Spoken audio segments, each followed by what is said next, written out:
Aku dinyatakan COVID itu di tanggal 30 Desember. Lalu aku memutuskan untuk mengisolasi diri di Wisma Atlet. Nggak ada orang yang mau COVID, apalagi aku yang itu H-2 harus menikah gitu kan. Lalu harus menjalankan nikah secara virtual, yaitu aku melihatnya dari jarak jauh. Awalnya nggak nyangka gitu, karena keluarga saya belum ada yang kena COVID ya. Baru saya, kemudian memang dengan gejala, maka saya putuskan untuk masuk ke Wisma Atlet ini.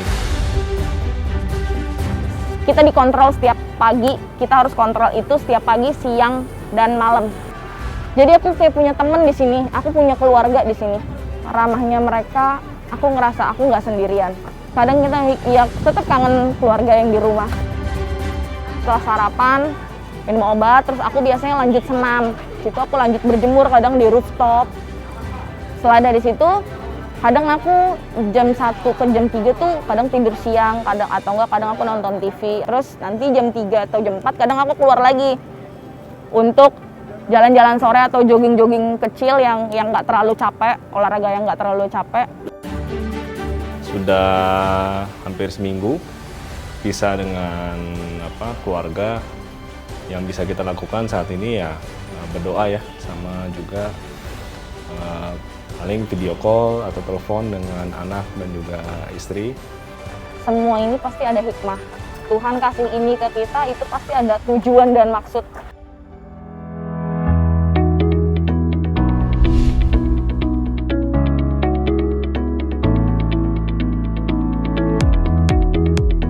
Pemerintah mengambil satu kebijakan untuk merubah fungsi dari Wisma Atlet yang selama ini kita gunakan sebagai wisma untuk olahragawan.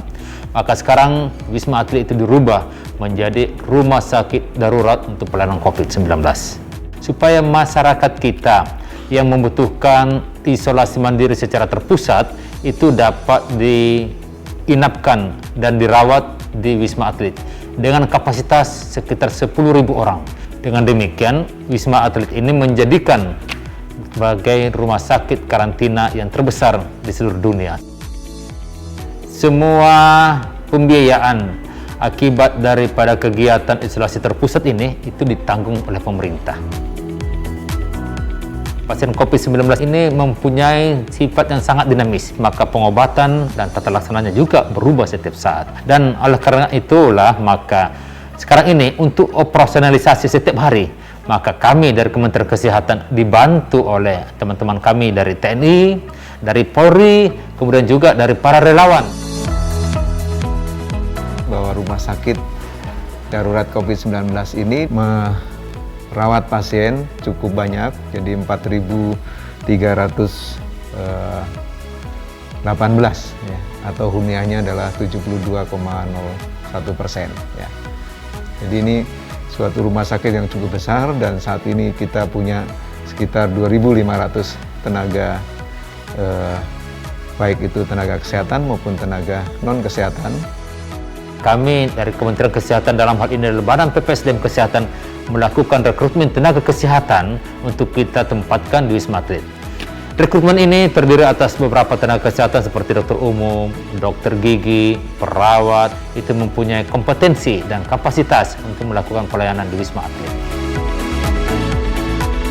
Dan saya pun merasa bangga bisa bergabung di dalam lingkungan rumah sakit RSDC ini. Sebagai perawat, mungkin dari jiwa saya juga terpanggil untuk membantu menghadapi pandemi ini. Kalau kami semua berdiam diri di rumah, misalnya tidak maju, siapa yang ngurusin pasien gitu kan. Ibaratnya kita mempertaruhkan jiwa dan raga seperti itu ya, karena kan kita juga sebenarnya menghadapi musuh yang nggak kelihatan. Dimanapun kita ditempatkan ya, berarti di situ kita mendapatkan amanah. Pasien itu yang datang tuh kebanyakan yang bergejala ya, walaupun ringan, mungkin seperti demam, batuk pilek seperti itu kan. Nah itu kita berikan terapi juga. Prosesnya sama seperti masuk, kemudian nanti ada dokter triase yang mewawancara, kemudian di periksa, ada tensi, kemudian yang penting periksa saturasi kan, yang kalau kata orang yang sekarang namanya happy hypoxia itu kan, terus diperiksa saturasinya, dipastikan kalau dia betul-betul tidak sesak, kemudian baru boleh masuk ke tower 4 atau tower 5. Kalau kami itu kan memang standby di depan pasien. Jadi pasien itu memang selalu kita observasi tanda-tanda vitalnya setiap jam. Kita lihat ada kebutuhannya infus atau apa, dan ventilasi juga kami monitoring terus gitu. Jadi peran kami sebagai dokter dan perawat, selain untuk mengobati, kami juga mendampingi masalah psikis pasien. Kita sangat memahami dan tentunya sangat membutuhkan bahwa semua tenaga kesehatan yang kita miliki itu berada di garda terdepan di rumah sakit. Ya, bahwa di rumah sakit itu mereka berhadapan langsung dengan pasien, sehingga mereka sangat berisiko untuk bisa tertular penyakit COVID-19 ini. Oleh karena itulah maka tentunya kita mempunyai manajemen SDM di dalam hal pelayanan kesehatan Wisma Atlet. Semua tenaga kesehatan yang akan kita pekerjakan di daerah zona merah misalnya berhubungan langsung dengan pasien itu harus dilengkapi dengan APD yang lengkap. Harus lengkap. Untuk apa? Untuk mencegah mereka jangan sampai tertulari oleh COVID-19. Yang kedua tentunya kita mengharapkan ada manajemen waktu. Ada manajemen waktu daripada mereka pada saat mereka bekerja di Wisma Atlet. Saat ini aja pasien tuh banyak, makin banyak. Mungkin dari mulai November, Desember, Januari itu lumayan itu HCU itu. Biasanya kami pasien ICU-nya paling ya nggak nyampe 5 lah gitu, 5-4 gitu. Sekarang itu bisa nyampe 13 pasien ICU-nya. Kalau lelah sih manusiawi ya, karena kita sejak naik itu sampai bertugas itu pakai APD-nya kira-kira 8 jam lebih ya. Sebagai seorang tenaga kesehatan, ketika menghadapi pasien yang sangat membludak dan tenaganya tidak mencukupi untuk sebenarnya menangani beberapa pasien yang sangat banyak itu, tapi kita tetap harus sabar, harus layani dengan baik. Ya sebenarnya sama-sama berjuang sih, dari sisi pasien juga mereka juga berjuang untuk sembuh dari COVID. Kita juga berjuang untuk membantu pasien untuk bisa sembuh seperti itu. Kalau kita tidak pandai memanage waktu memang berasa jenuh ya. Jadi di sini kami diberikan waktu 32 jam setelah berdinas atau turun jaga. Mungkin obatnya ya kadang kalau ini video call keluarga bisa. Kan kangen juga ketemu karena kita ditugasin di sini kan, kita juga nggak boleh keluar dari zona Wisma Atlet ini kan. Atau ngumpul sama teman-teman baru di sini. Gitu, nyanyi-nyanyi di taman, kumpul di taman, bareng sekedar ngelepas penat sama-sama gitu aja. Manusia kuat, itu kita jiwa-jiwa yang kuat.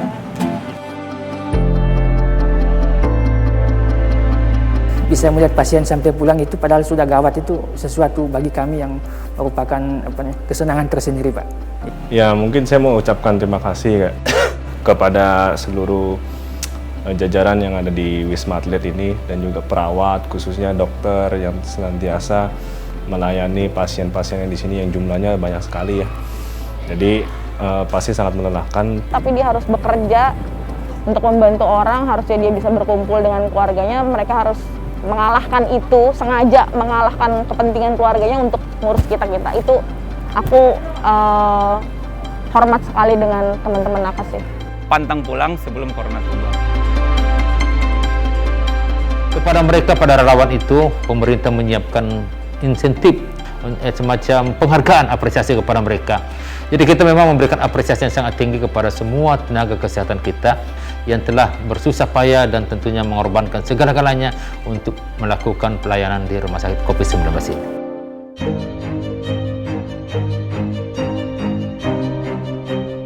Kita tuh nggak pernah tahu kapan kita bisa sembuh. Kita tuh nggak pernah bisa tebak kapan kita akan drop, atau bahkan karena penyakit ini kita harus kehilangan seseorang. Kita tuh nggak pernah tahu itu. Semoga pandemi ini cepat selesai. Ya mudah-mudahan segera mungkin kita bisa atasi. Cepat berakhir, pengennya cepat-cepat kita bisa kumpul tanpa harus pakai masker. Semua pasien yang di sini, ribuan pasien ini sembuh, pulang, berkumpul lagi dengan keluarga. dan kami nakes-nakes juga bisa pulang. Untuk teman-teman yang ada di luar, masyarakat umum pada umumnya, jadi COVID itu beneran ada ya. Kita harus bekerja dan bersama-sama dengan semua masyarakat untuk bagaimana melakukan pencegahan. Kemudian yang tentunya kita harapkan bahwa semua harus bisa mematuhi semua aturan-aturan yang telah dikeluarkan oleh pemerintah.